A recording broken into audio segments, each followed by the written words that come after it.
Hi, I'm Karen, and if you are frustrated and frazzled and you're trying to write your book while working full-time, well, watch my video. I'm going to share with you some strategies for you to steal more time back into your day.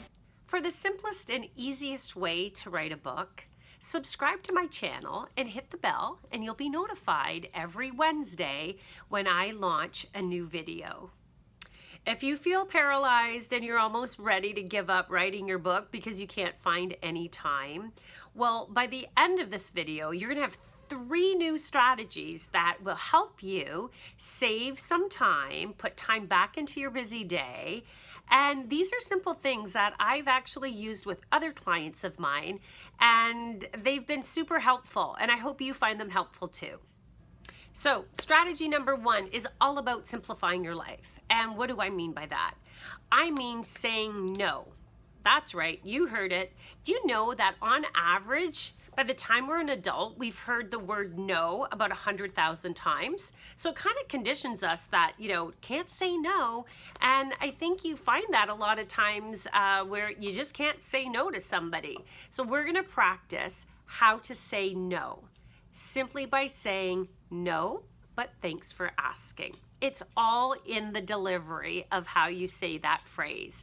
I've worked with so many clients, and once we practice that, and they're like, I can say no, absolutely, but thanks for asking. So whether it's times where your friends want you to go out for lunch and you're working full time and you think, I could use that 45 minutes to write some of my book, you want to return their invitation and be simply saying, no, but thanks for asking.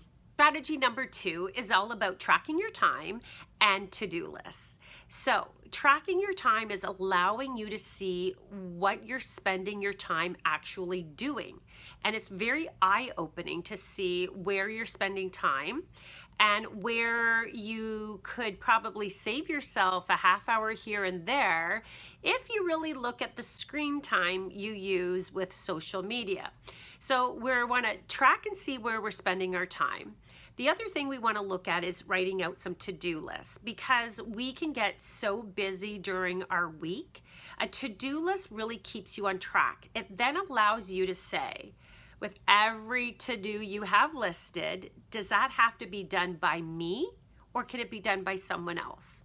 If it can be done by someone else, then hey man, delegate that, get rid of that. That could be 30 minutes of writing time for you.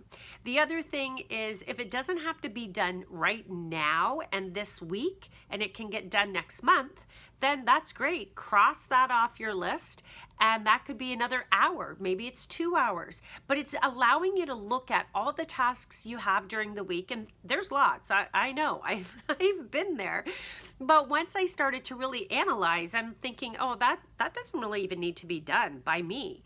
And it really gives you a sense of relief when you begin to find where those gaps of time are throughout your day, that then you can turn those gaps into, like, say, busy work into actual writing time. So strategy number 2 is to-do lists and tracking time. And whether you like to do it on paper or using your phone, that's totally up to you. But there's nothing better when you can cross that to-do off your list and find 20 minutes. Strategy number 3 is every day do something different. What do I mean by that?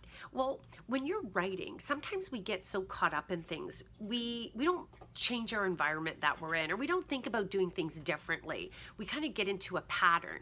So by doing something different every day, when it comes to your writing, it breaks the pattern. If you're in a pattern where you can't, the words just aren't coming to you, you can waste a lot of time just sitting and staring at the page. Then your mindset starts to kick in, and all that little self-doubt of, oh, who's going to write this book? Who's going to read this book? And we don't want any of that. That wastes time. So little strategies that you can do could be like, diffuse some beautiful essential oils. I know I love wild orange and lavender together. Sounds like an odd mixture, but it works for me. Or put in your earphones and just, listen to some spa music. Do something that just invigorates you, gets you, maybe you go and you just start doing some dancing. Just do something different every day. It's just for you.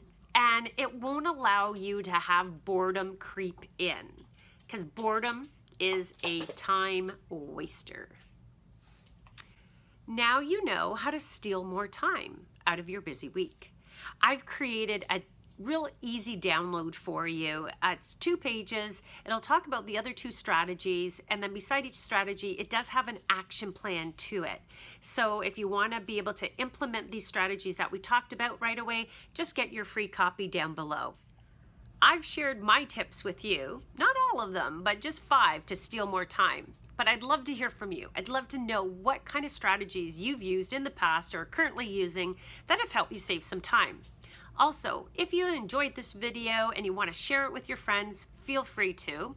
And last of all, if you can subscribe to my channel and hit the bell, that way every Wednesday you'll know when a new video has been uploaded. Thanks guys, and until the next time, keep writing.